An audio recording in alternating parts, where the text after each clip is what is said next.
حقیقت ہے. کوئی مانے کوئی نہ مانے، عقیدے پہ کمپرومائز نہیں ہے. اللہ نے قرآن میں کہا ہے لوگ ان سے حسد اس لیے کرتے ہیں کہ یہ میرا وجود ہونے کی دلیل ہے. قرآن کیا ہے؟ سورہ انبیاء میں کیوں حسد کرتے ہیں؟ اس لیے قرآن کہہ رہے ہیں اس لیے میرے ان چنیدہ بندوں سے حسد کرتے ہیں کہ یہ میرا وجود ہونے کی دلیل ہے. مجھے اس آیت کی، قرآن کی آیت کی سمجھ نہیں آتی تھی کہ اللہ کا وجود یہ کیسے ہے. جب میرے مولا آقا مولا علی نے مسجد کوفہ کے ممبر سے کہا نا وہ ذات ہے، خطبہ جلیلۃ القدر دیا، لوگوں محمد مصطفیٰ کا کلمہ پڑھنے والوں وہ ذات ہے، وجود نہیں. اللہ نے قرآن میں کہا اس لیے ان سے لوگ حسد کرتے ہیں، بغض رکھتے ہیں کہ یہ میرے وجود کی دلیل ہیں، میرے ہونے کی دلیل ہیں، اس لیے حسد کرتے ہیں. علی نے کیا فرمایا؟ وہ اسی آیت کریمہ کے ضمن میں علی نے مسجد کوفہ سے فرمایا لوگوں وہ ذات ہے. پنجابیش نہیں کہتے اللہ دی ذات. علی نے فرمایا ذات تب تک پہچانی نہیں جاتی جب تک اس کا وجود نہ ہو. وجود ہوگا ذات ہوگی، وجود نہیں ہے ذات کوئی نہیں. ابھی میں کہوں مثلا اللہ سے تو تندرستی دے اور رزق وقت میں اضافہ فرمائیے. سید محمد مشاہد کاظمی کے رزق وقت میں اور توفیقات خیر میں اضافہ فرمائے. اس مجلس کے بپا ہونے میں اس نے بڑی ساری کنٹریبیوشن کی ہے، بڑا سارا حصہ لیا ہے. میں کہوں اس کی ذات، مشاہد کاظمی کی ذات، کسی ایک بندے کی ذات تب پہچانی جائے گی جب اس کا وجود ہوگا. وجود ہوگا تو ذات ہے، وجود نہیں ذات نہیں ہے. علی فرما رہے ہیں مسجد کوفہ سے وہ ذات ہے، وجود نہیں. اگر اس کا وجود ہو ذات نہیں رہتی. وجود ہوگا کسی جگہ پہ رکھے گا. اگر اللہ کا وجود کسی جگہ پہ آ جائے اللہ نہیں رہتا، مقید ہو جائے گا، قید میں کسی جگہ پہ رکھا گیا خدا نہیں ہوتا. لیکن علی فرماتے ہیں وہ ذات ہے، وجود نہیں. پھر کہتے ہیں جب تک وجود نہ ہو ذات کا تعارف نہیں ہوتا. اس لیے میرے مولا محمد مصطفیٰ نے کہا کنت کنزن مخفین، وہ چھپا ہوا راز تھا. فاحببت، اس نے کہا ان عرفا، میں جانا جاؤں. فخلقت کا خلقن، میں نے ایک مخلوق کو خلق کیا. یعنی علی نے ممبر کوفہ سے یہ جملے صادر کیے وہ ذات کا تعارف نہیں تھا. جب تک وجود نہ ہو اس نے اپنی ذات کے تعارف میں 14 وجود خلق کیے.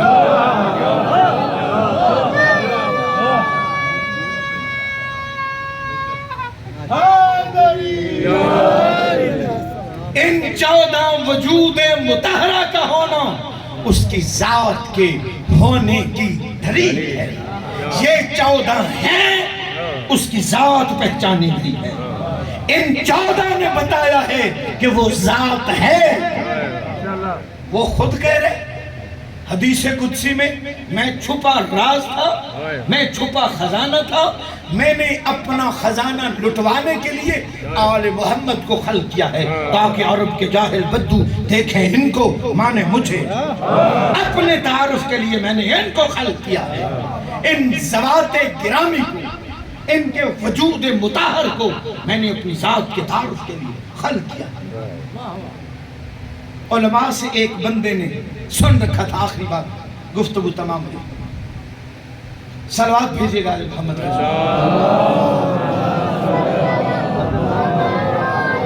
کہ میں نے سنا ہے جو کربلا میں مدفن ہوتا ہے اس کے پاس نکیرین نہیں آتے. سوال و جواب کرنے کے لیے قبر میں فرشتے نہیں آتے. وہ مغفورہ مرتا ہے، بخشش شدہ مرتا ہے. اپنے گھر والوں کو اس نے خدا حافظ کہا، کربلا کی جانب چلا. جب ہی وہ چلا تھا خدا کی عزت کی قسم حسین بادشاہ نے اپنے حرم کے خدام کو کہا خدام سنو میرا ایک بیٹا بنگال کی سرزمین سے چل رہا ہے. اللہ اکبر اللہ اکبر. کتاب کے جملے جیسے میں نے پڑھے ہیں دیکھے ہیں میں نوعان آپ کی خدمت مقدس میں تلاوت کر رہا ہوں. حسین فرماتے میرا ایک بیٹا بنگال کی سرزمین سے, اس کا نام یہ ہے, اس کا حلیہ یہ ہے, اس کا قد و کاٹ یہ ہے, اس کے باپ کا نام یہ ہے, اس کے دادا کا نام, اس کے پردادا کا نام. ایسے ہی عباس علیہ السلام نے نہیں کہہ دیا جو بھی زوار آتا ہے میرا آقا اس کی نسلوں کو جانتا ہے, اس کی اولاد کے نام کو جانتا ہے, اس کی اولاد کی شکلوں کو جانتا ہے, اس کی اجداد اوپر تک باپ دادا پردادا لکڑ دادا تک میرا امام جانتا ہے. اور مجھے کہتے ہیں عباس یہ آنا چاہتا ہے, اس کا نام لکھ دیں. حسین کہہ رہے میرا بیٹا بنگال سے آ رہا ہے. حرم کے دروازے بند ہو جایا کرتے تھے رات 10 بجے کے بعد, جو زوار ہیں وہ گواہی دیں گے. اب یہ کچھ عرصہ ہوا کہ اب سارے حرم ساری رات کھلے رہتے ہیں, جس وقت مومنین کا جی چاہے وہ حرم حسین میں کسی بھی مولا کے حرم میں جا سکتے ہیں. لیکن سب حرم بند ہو جاتے تھے. 2 حرم کائنات میں ہر وقت شروع سے کھلے رہتے تھے. جب سے یہ بنے ہیں 2 حرم کائنات میں 2 حرم جب سے بنے ہیں کھلے رہتے تھے. باقی سارے حرم رات 10 بجے کے بعد بند ہو جاتے تھے, تعطیل ہو جاتی تھی, مکفل ہو جاتے تھے. 2 حرم, ایک اللہ کا حرم اللہ کا گھر مکے میں, اور ایک خراسان میں رضا کا گھر. یہ ہر وقت کھلے رہتے تھے. 10 بجے کے بعد حرم سارے بند. کہا آج حرم بند نہ کرنا, وہ میرا بیٹا رات کو پہنچے گا. حرم کھلا ہوا تھا, وہ پہنچا. خدام نے باہر استقبال کیا, تیرا نام یہ ہے, باپ کا نام یہ ہے, دادا کا نام یہ ہے, پردادا کا نام یہ ہے. شستر انگشت بدنداں حیران, ان کو کن نے بتایا, کس نے بتایا میرا نام, میرے باپ کا دادا کا نسلوں کا تعارف کس نے کروایا. کہا آ تیرے انتظار میں ہیں. کیوں آیا ہے یہ بندہ بولو. اس لیے آیا تھا اپنے گھر والوں کو وصیت کر کے کربلا مرنے کے لیے جا رہا ہوں, جب مر جاؤں گا کوئی تو ہوگا نا جو مجھے کربلا کی سرزمین میں دفن کر دے گا. گناہگار بڑا زیادہ ہوں, وہاں دفن ہو جاؤں گا, فرشتے نہیں آئیں گے, بخشش شدہ مروں گا. یہ نیت تھی. کہا مولا نے بتایا, مولا نے کہا ہے تیرا استقبال کرنے کے لیے ضیافت کی اس بندے کی. کہا حرم مطہر میں ہی آرام کر. آرام کرنے لگا, ابھی سویا نہیں, بیدار ہے, آنکھیں کھلی ہیں, کانوں سے سن رہا ہے. کیا دیکھتا ہے؟ اونٹ ہیں, شتر اونٹ, کوہان پہ اس کی پشت پہ کچھ صندوق ہیں. اونٹ کی تار سے ایسے اتر رہے ہیں, اونٹ اتر رہے ہیں, اونٹ رینگ رہے ہیں کیڑوں کی طرح دیوار سے آ رہے ہیں. حیران ہوا پھر سے, یہ کیا ماجرا ہے.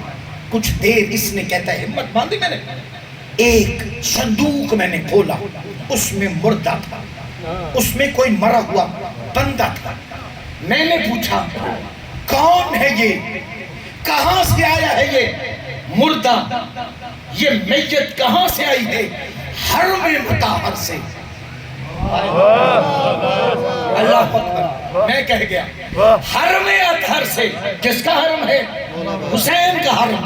حرم اطہر سے آواز آتی ہے بیٹے یہ فلاں جگہ کا حبدار ہے, یہ فلاں علاقے کا حبدار ہے. تجھے ہم نے اس لیے یہ سارا واقعہ بتایا نہیں, دکھایا ہے کہ تو مرنے کے لیے یہاں آیا ہے, یہاں مدفن ہوگا. سن بیٹے, حسین کہہ رہے ہیں عزت حسین کی قسم, فرماتے سن بیٹے میرا چاہنے والا کائنات کے جس حصے میں دفن دفن ہوتا ہے میں حسین اسے کہتا ہوں یہ میرا بیٹا ہے۔ فرشتوں ان للہ ملائکۃ نکالۃ، اللہ نے کچھ فرشتے مقرر کیے ہیں، ان کا نام حسین کہتے ہیں، نکالہ ہے۔ میں حسین ان نکالہ نامی فرشتوں کو کہتا ہوں فلاں بستی میں فلاں ملک میں میرا حبدار مر چکا ہے، وَيُكَفِّرُونَ، چاہے وہ کسی کفرستان میں ہی کیوں نہ مرا ہو، میں اسے حکم دیتا ہوں فرشتوں اسے لے آؤ کربلا میں دفن کرو۔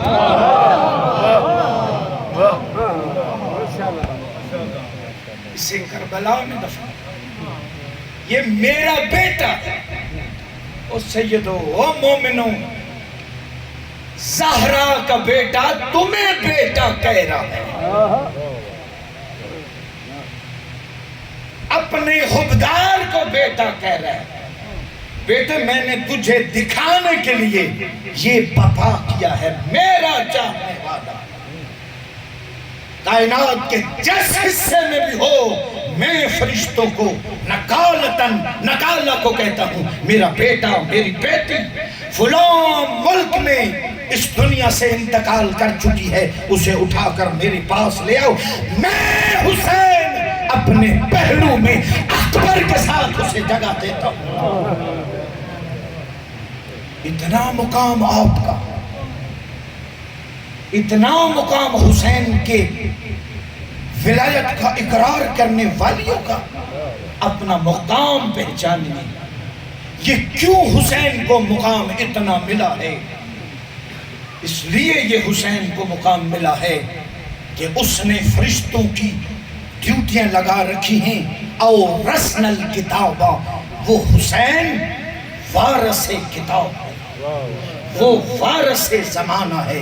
اصطفینا، وہ اللہ کا حسین چنا ہوا ہے، اور حسین نے اپنا سب کچھ اس پہ قربان کیا۔ حسین کی ایک بہن کا نام ہے رقیہ سلام اللہ علیہا، اس کی 6 اولادیں تھیں۔ سیدو، رونے والوں، رونا رونا مقدر۔ امام صادق علیہ السلام جب آپ چیخیں مار کے روتے ہیں نا، امام صادق اللہ سے مخاطب ہو کے کہتے ہیں میرا اللہ، یہ چیخیں مارنے والا قیامت کے دن چیخیں نہ مارے، اس کی آنکھوں پہ رحم فرما۔ امام صادق آپ کے لیے جھولی پھیلا کر دعا کرتے ہیں مالک میرے دادا حسین پہ جو آہو پھکا کرتا ہے نا، قیامت کے دن نہ یہ روئے، میں صادق اس کی مدد کروں گا، میں قیامت کے دن اسے رونے نہیں دوں گا۔ کس کو؟ جو حسین کے غم میں روتا ہے۔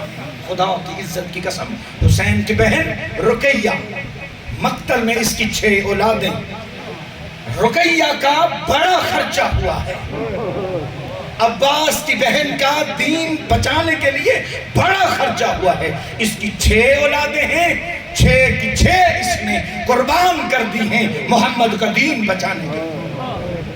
اس کی 4 بیٹیاں کربلا میں مدفن ہیں، ذبح ہوئی ہیں، شہید ہوئی ہیں۔ رونے والوں، سیدو، خدا کی عزت کی قسم، شام غریبہ کی رات 2 بچیاں نہیں مل رہی تھی، ساری بچیوں کو شمار کیا، زینب عالیہ نے گنا، 2 بچیاں نہیں تھی مل رہی۔ زینب عالیہ ام کلثوم کو کہتے کلثوم 2 بچیاں نہیں مل رہی، رقیہ کی بیٹیاں، میرے مسلم کی بیٹیاں کہاں چلی گئیں؟ آگے آگے زینب، پیچھے پیچھے کلثوم، بی بی ام کلثوم کے پیچھے رقیہ سلام اللہ علیہا۔ ہائے رات، اطراف میں بھائیوں بیٹوں کی سر بریدہ لاشیں، رات کا اندھیرا، زلزلہ تھا، اطراف میں مسلمانوں نے آگ لگا رکھی تھی۔ زینب و کلثوم رقیہ سرے عریاں بیٹیوں کو ڈھونڈ رہی تھی. خود راوی ہے بی بی زینب فرماتی ہیں وہ دور ایک ٹیلے پہ میں نے دیکھا رقیہ کی بیٹیاں آرام کر رہی ہیں. میں نے سوچا سارا دن کی تھکی ہوئی ہیں, بھائیوں کو اور چچاؤں کو اور اپنے حلال زادوں کو, اپنے ماننے والوں کو ذبح ہوتے ہوئے دیکھ رہی ہوں گی نا. اب تھک چکی ہیں, ڈری ہوئی, سہمی ہوئی, یہ سو چکی ہیں, آرام کر رہی ہوں گی. بی بی نے دیکھا, قریب جا کے دیکھا, تڑپی زینب عالیہ اور ماتم کرنا شروع کیا. ہائے رقیہ تیری یہ کمائی پامال ہو چکی ہے. گھوڑوں کے ٹاپوں نے جس طرح قاسم کو تقسیم کیا تھا اسی طرح رقیہ کی بیٹیاں تقسیم ہو گئی. رقیہ کی بیٹیاں تقسیم ہو چکی تھی گھوڑوں کے ٹاپوں کے نیچے.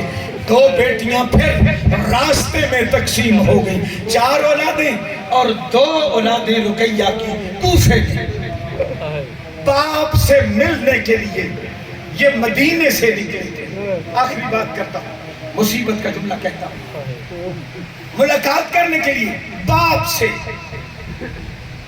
مقتل ابی مخنف, مقتل لہوف اور مقتل مجلسی سید محمد باقر مجلسی کی لکھی ہوئی ان مقاتل کی کتابوں کی ذمہ داری سے میں یہ روایت پڑھتا ہوں.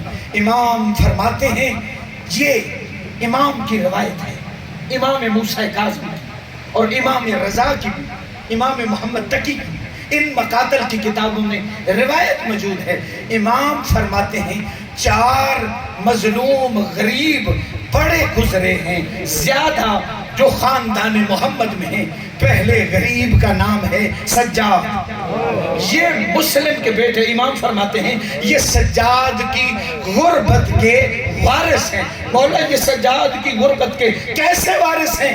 امام نے فرمایا جتنے تازیان کربلا سے لے کر شام تک پشت سجاد پہ برسے تھے نا, اتنے تازیان ظالموں نے 1 سال میں رقیہ کے بیٹوں کو مارے تھے. یہ سجاد کی غربت کے وارث ہیں. دوسرا امام نے فرمایا یہ سکینہ بنت الحسین کی غربت کے وارث ہیں. مولا وہ کیسے؟ کہا جیسے شمر نے کربلا سے لے کے شام تک سکینہ کے چہرے پہ تماچے مارے ہیں نا, اور سکینہ عباس کے سر والی شام کو کہتی تھی چچا عباس مدد کو کیوں نہیں آتا, شمر مجھے تماچے مار رہا ہے. امام فرماتے جتنے تماچے کربلا سے لے کے شام تک سکینہ کو مارے گئے, اتنے تماچے مسلم کے بچوں کو حارث ملعون نے گھر سے لے کے فرات تک مارے تھے. دوسری غربت کے یہ وارث اور تیسری غربت کے خود امام موسیٰ کاظم فرماتے ہیں یہ میں موسیٰ کاظم کی قید کے وارث, میری مظلومیت کے, میری غربت کے یہ 2 بچے وارث ہیں. ان کو وراثت ملی ہے. کیا وراثت ملی تھی مولا؟ امام فرماتے ہیں جس طرح میں قید ہوا تھا نا, بھوکا پیاسا کئی روز, پورا سال یہ مسلم کے بیٹے کئی روز بھوکے پیاسے, اور مجھے روز تازیانے مارے جاتے تھے نا, جتنے 14 سال میں مجھے تازیانے مارے گئے, مسلم کی جوڑی کو 1 سال میں اتنے تازیانے مارے گئے جتنے مجھے 14 سال میں مارے گئے. آخری بات اور گفتگو تمام.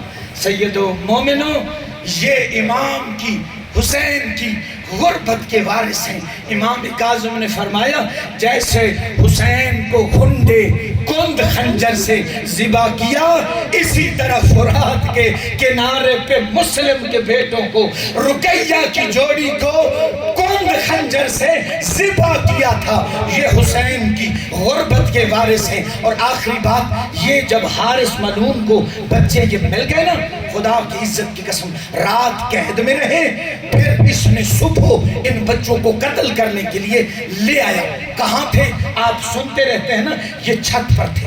اس کی چھت پہ ایک کمرہ تھا, وہاں ستون کے ساتھ دونوں بچوں کو اس نے رسیوں میں جکڑا ہوا تھا. رسیاں کھولی, دونوں بھائی ملے, آخری ملاقات کی. خدا کی عزت کی قسم مقتل مجلسی میں سید محمد باقر مجلسی لکھتے ہیں ایک دوسرے کا چہرہ چومتے ہیں اور فرماتے ہیں قیامت کو ملاقاتیں اللہ کے حوالے. ایک دوسرے کا چہرہ چومنے کے بعد یہ ملعون حارث لے آیا. اب دل دکھے مجھے معاف کر دینا. سیڑھیوں سے نیچے اترا, کیسے اس نے پکڑا ایسے بچوں کو؟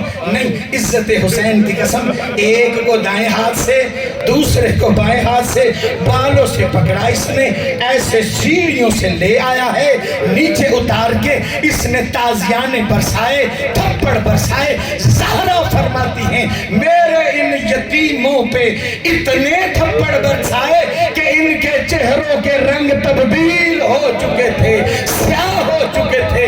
پھر وہاں جا کے فرات کے کنارے اس نے قتل کیا. امام فرماتے ہیں یہ حسن کی غربت کے وارث ہیں. اس نے پہلے کو قتل کیا, لاش پھینکی فرات میں, دوسرے کو قتل کیا, لاش پھینکی فرات میں. جب دونوں لاشیں بھائیوں کی فرات میں آئی نا, ایک دوسرے کے بدن میں دونوں بھائیوں نے باہیں ڈالی. یہ ملعون دیکھ رہا تھا, یہ کہتے ہیں یہ مرنے کے بعد بھی ایک دوسرے کے گلے میں باہیں ڈالے ہوئے اس نے کمان میں تیر جو